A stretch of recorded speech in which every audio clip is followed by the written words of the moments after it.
Normalisation అనే ఒక ప్రక్రియ ఏర్పాటు చేయడం జరిగింది. మన రాష్ట్రంలో ఏ జిల్లాకు ఆ జిల్లాలో ఒకే క్వశ్చన్ పేపర్ ఏర్పాటు చేయడం జరుగుతుంది మామూలుగా అన్ని డిఎస్ఎల్కు. అయితే ఈ ప్రభుత్వంలో ఈ ఆన్లైన్ ఎగ్జామ్ అనే నెపంతో ఒక్కొక్క రోజు ఒక్కొక్క ఎగ్జామ్ పేపర్ని సెలెక్ట్ చేసి అందులో ఒక రోజు కష్టంగా వస్తుంది, మరుసటి రోజు ఇంకో రకంగా వస్తుంది.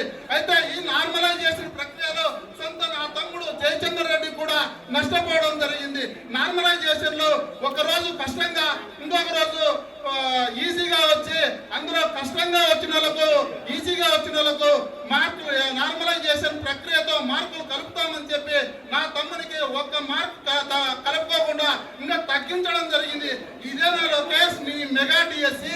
ఇది మెగా డిఎస్సి కాదు, దగా డిఎస్సి.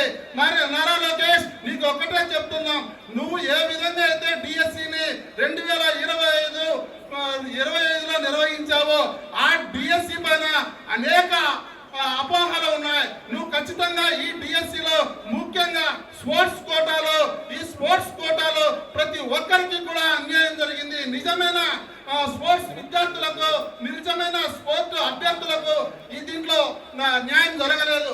నువ్వు ఒక రవినాయుడు అని ఎస్వి యూనివర్సిటీలో రవినాయుడు అని శాప్ చైర్మన్ ఉన్నాడు.